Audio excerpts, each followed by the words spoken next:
السلام علیکم ناظرین کرام، نئی ویڈیو میں آپ کو خوش آمدید کہتے ہیں۔ ڈراپ سائٹ نیوز کی سٹوری نے تہلکہ مچا دیا ہے، کتنے بڑے پیمانے پر قتل عام ہوا۔ کچھ ویڈیوز بھی پوسٹ کی گئی ہیں، لیکن میں آپ کو کچھ چیزیں بتاتا ہوں کہ کھیل کیا ہے۔ بہت کچھ سمجھ آ جائے گا، لیکن اس سے پہلے آپ کو دو چیزیں بتانا چاہتا ہوں۔ سب سے پہلی ڈیولپمنٹ، سعودی عرب جس نے سو کالڈ پاکستان سے دفاعی معاہدہ کیا تھا، اب وہ امریکہ سے دفاعی معاہدہ کرنے جا رہا ہے، اسی طرز پر جیسے قطر نے حالیہ دنوں میں امریکہ کے ساتھ ایک دفاعی معاہدہ کیا۔ حالانکہ امریکی ایئر بیسز پہلے ہی وہاں پر موجود ہیں، قطر میں بہت بڑی ایئر بیس موجود ہے، لیکن دفاعی معاہدہ نیکسٹ لیول پر جا کے کر رہے ہیں۔ تو کیا پاکستان کے ساتھ جو معاہدہ تھا وہ کافی نہیں تھا، یا وہ صرف ٹوپی ڈرامہ ہے؟ آنے والے دنوں میں بہت کچھ کھل جائے گا، یہ ایک بڑی خبر ہے۔ جو ٹی ایل پی کے ساتھ ہوا اس پر میں آتا ہوں، لیکن پہلے ہم دیکھتے ہیں کہ سہیل آفریدی نے کیا پوسٹ کیا ہے۔ وہ کہتے ہیں کہ میں نے آج وفاقی حکومت کی زراعت اور افغان مہاجرین کے حوالے سے میٹنگ میں ذاتی طور پر شرکت سے اس لیے معذرت کی ہے کیونکہ خیبر پختونخوا کی عوام نے عمران خان کو ووٹ اور مینڈیٹ دیا ہے۔ جب تک میں عمران خان سے مل کر پالیسی گائیڈ لائنز نہیں لیتا، کسی ایسی میٹنگ میں شرکت صوبے کی عوام کی مینڈیٹ کی توہین ہوگی۔ میں امید کرتا ہوں کہ وفاقی حکومت جلد از جلد مسئلے کو حل کرے گی اور متعلقہ اتھارٹیز کو ڈائریکشن جلد جاری کرے گی تاکہ میری اپنے لیڈر اور خیبر پختونخوا کے عوام کے مینڈیٹ کے امین اور نمائندہ عمران خان سے ریگولر ملاقات کا انتظام کیا جائے۔ اس حوالے سے ہماری قانونی ٹیم اسلام آباد ہائی کورٹ سمیت تمام قانونی فورمز پر بھی جا رہی ہے۔ تو میٹنگ تھی افغانستان کے حوالے سے، اس میں سہیل آفریدی نے جانے سے یہ کہہ کر انکار کیا کہ پہلے میری عمران خان سے ملاقات ہونے دیں۔ دیکھیں، اگر آپ وفاقی اداروں کی طرف سے یا حکومت کی طرف سے یہ آتا ہے کہ یہ جان کے نہیں آ رہے، یہ سبوتاج کر رہے ہیں، عمران خان ملک سے بڑا ہو گیا ہے، ایسے کیسے ہو سکتا ہے؟ بھائی عمران خان ملک سے بڑا نہیں ہے تو ملاقات کرنے دینا، کیوں روک رہے ہو؟ پھر وہ آ جائے گا، اڈیالہ سے سیدھا آ جائے گا۔ اسلام آباد کتنا دور ہے؟ اگر وہ پشاور سے اڈیالہ آ سکتا ہے تو اڈیالہ سے اسلام آباد تو کم فاصلے پر ہے بنسبت پشاور کے۔ مسئلہ یہ ہے کہ انہوں نے عمران خان کے اب بیانیہ باہر کیونکہ نہیں آنے دینا، عمران خان سے ان کے وزیر اعلیٰ کو ملنے نہیں دینا، تو اس لیے ہر قسم کی کہانیاں اور بہانے ڈالے جائیں گے۔ لیکن ایک اچھا آغاز ہے، یہ اصولی پوزیشن ہے۔ خیبر پختونخوا نے کوئی پہلی بار ووٹ نہیں کیا، پرویز خٹک وزیر اعلیٰ بنے، یہ کسی کو پتہ نہیں تھا، ووٹ عمران خان کو ملا۔ عمران خان نے وزیر اعلیٰ پرویز خٹک کو بنا دیا، محمود خان نے وزیر اعلیٰ بنایا، پھر علی امین گنڈا پور کو وزیر اعلیٰ بنایا، تو ووٹ ہمیشہ عمران خان کو ملا ہے۔ 4.5 کروڑ لوگوں کی منشا کو فالو کرنا بہت ضروری ہے، تو میرے خیال میں یہ قدم صحیح اٹھایا گیا ہے۔ اب آتے ہیں ناظرین کرام اس سٹوری پر، اور آپ نے یہ دل تھام کے سننی ہے۔ ڈراپ نیوز کو ایک سورس نے بتایا ہے، آفیشل نے، کہ ہم یہ کہہ رہے ہیں لوگوں کو، یا ٹی ایل پی کے لوگ جو مار دیے گئے ہیں ان کو کہا جا رہا ہے کہ جنازہ اگر کرو تو 30 لوگوں سے زیادہ لوگ اس میں شامل نہیں ہونے چاہیے، جنازے میں کسی قسم کی پولیٹیکل بات نہیں ہونی چاہیے، ان شرائط پر باڈیز حوالے ہوں گی، اگر کرنا ہے تو خاموشی سے جنازہ کر دو۔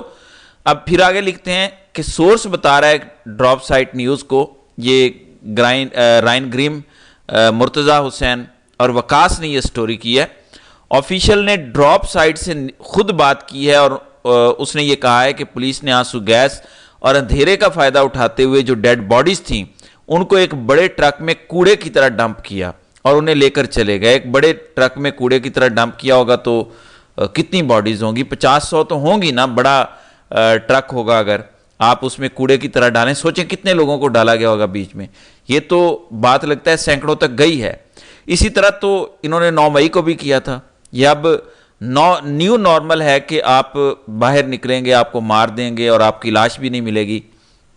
بہرحال پھر یہ ڈراپ سائٹ کہتے ہیں کہ ایک اور وٹنس نے بتایا جب 26 نومبر کو سانحہ ہوا تھا کہ وہاں پر بھی ایسا ہی کیا گیا، لوگوں کی لاشیں ٹرکوں میں ڈمپ کر کے ایک دوسرے پر ڈال کر غائب کی گئی تھیں۔ یہاں پر بھی آفیشل نے بتایا ڈراپ سائٹ نیوز کو۔ اب اس سٹوری کا اگلا حصہ سنیں ذرا، جو شہزاد اکبر نے خبر دی تھی اس حوالے سے، ذرا دیکھتے ہیں کہ پاکستان کے ایک انٹیلیجنس سورس نے بتایا کہ آپ پارا میں ایک میٹنگ ہوئی تھی، وہاں پہ سینئر جنرل نے لاہور سیکٹر کمانڈر کو یہ حکم دیا کہ تم ٹی ایل پی کو کہو کہ مارچ کرے، امریکی ایمبیسی کی طرف آئے، اور وہاں پہ نعرے لگنے چاہیے کہ کسی صورت اسرائیل کو قبول کرنا تسلیم ہم نہیں کر سکتے۔ سورس نے مزید بتایا کہ اس پلان میں پہلے سے ہی طے شدہ تھا کہ جب یہ رستے میں ہوں گے تو ان پر لیتھل فورس کا استعمال کیا جائے گا تاکہ آئندہ کسی بھی قسم کا مظاہرہ نہ ہو. یعنی پوری گیم اب آپ کو سمجھ آ گئی ہوگی، تو ہم دوسرا حصہ بھی دیکھتے ہیں، زیادہ بہتر سمجھ آ جائے گی. ڈراپ سائٹ نیوز مزید لکھتا ہے کہ the source close to Saad Rizvi said that T L P leader had been hesitant to proceed with the protest. یعنی سعد رضوی یا ہچکچاہٹ کا شکار تھا اس مارچ کے حوالے سے، but proceeded after some one with authority provided ہم assurance that he would be protected and that the action would not run afoul of the Pakistan military establishment. So سعد رضوی جو ہچکچاہٹ کا شکار تھا اس مارچ کے لیے، اس کو ایک طاقتور بندے نے کہا کہ تمہاری حفاظت کی جائے گی، تم فکر نہ کرو اور آگے بڑھو، کوئی ایسا مسئلہ نہیں ہوگا. تو ناظرین کرام، یہ پورا پلان سامنے آ گیا. اب اس میں کتنی سچائی ہے یہ الگ بات ہے. اگر ایسا ہے جیسا کہ ڈراپ سائٹ نیوز دعویٰ کر رہا ہے تو یقیناً اس کے ذریعے امریکہ کو یہ بتانا مقصود تھا کہ دیکھیں ہم کتنی مشکل میں ہیں، یہاں پہ بڑے بڑے مظاہرے ہو رہے ہیں. ایک تو یہ وجہ ہو سکتی ہے، دوسرا یہ کہ جب یہ ایکچولی تسلیم کریں گے اسرائیل کو، جب یہ اور بہت سارا کام کریں گے تو آئندہ کوئی مظاہرہ نہ ہو. یہ ڈراپ سائٹ نیوز کو بتایا گیا انٹیلیجنس سورس کی جانب سے کہ یہ پلان کا حصہ تھا. پہلے انہیں بلایا گیا، پھنسایا گیا اور پھر ان کو مارا گیا. یہ سب پہلے سے پلاننگ کا حصہ تھا تاکہ ایک کوا مار کے لٹکا دیا جائے، اور جب ہم اسرائیل کو تسلیم کریں یا فرداً ہم جتنے بھی کام کرنے جا رہے ہیں وہ کریں تو کسی کی جرت نہ ہو. ظاہر ہے جب آپ اسرائیل کو تسلیم کریں گے تو خالی اس کو تسلیم تو نہیں نہ کرنا، اسلام آباد میں اسرائیل کا سفارت خانہ قائم کرنا پڑے گا، کسی بلڈنگ کو ڈکلیئر کرنا پڑے گا کہ یہ اسرائیل کا سفارت خانہ ہے. اس سب سے بچنے کے لیے کہ کوئی ریئیکشن آئے اور یہ کام مشکل ہو جائے، ایک کوا مار کے لٹکانا ضروری تھا. ڈراپ سائٹ نیوز کی سٹوری یہ کنفرم کر رہی ہے کہ یہ سب کچھ کیا گیا ہے، اور اسی لیے عمران خان کہتے ہیں کہ ہمیں احتجاج کرنا ہے اس قتل و غارت کے خلاف. یہ نہیں کہ ٹی ایل پی والے کوئی دودھ کے دھلے ہوئے ہیں، کوئی فرشتے ہیں، انہوں نے بھی قوم کی ناک میں دم کیا ہوا تھا. ہر بندے کو سر تن سے جدا، سر تن سے جدا کے یہ نعرے لگاتے تھے. لیکن مسئلہ یہ ہے کہ اگر آپ ایک بندے کی قتل و غارت الاؤ کریں گے، ایک جتھے کی کریں گے، گروپ کی کریں گے، تو وکاس جنہوں نے یہ سٹوری میں اپنا حصہ ڈالا ہے وہ لکھتے ہیں کہ جتنے بھی بدترین منافق لوگ ہیں وہ غصے میں ہیں. یہ جو ہم نے سٹوری کیا نا ڈراپ سائٹ نیوز پر کہ ٹی ایل پی کے لوگوں کو کیسے مارا گیا اور کیسے ڈمپ کیا گیا اور کیسے لاشیں غائب کی گئیں، تو وہ کہتے ہیں کہ ایسے منافق آپ سے صرف ایک چیز کا مطالبہ کر رہے ہیں کہ آپ کراؤڈ پر گورنمنٹ کے تشدد اور فائرنگ کو نارملائز کر دیں. یہ روٹین بن جائے کہ جب کوئی نکلے گا گولی مار دو سب کو.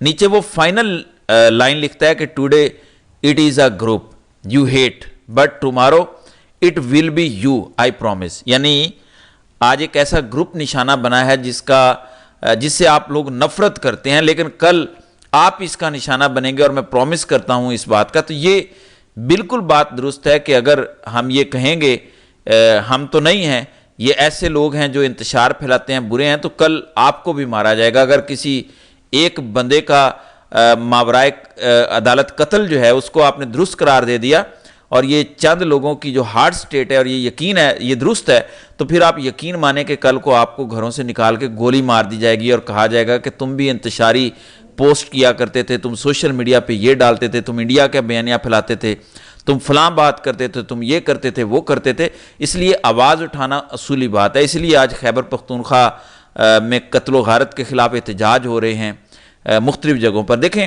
جب اس طرح کی صورتحال کچھ عرصہ مسلسل رہے تو ظاہر ہے پھر مذاکرات کی بات کرنا ناممکن ہو جاتا ہے، کیونکہ یہ ایک آگ ہے جس سے کھیلنا اس وقت عادت بن چکا ہے، کیونکہ پچھلے 2-3 سالوں میں قوم کو اس کا عادی بنایا گیا. یہ صورتحال ہے.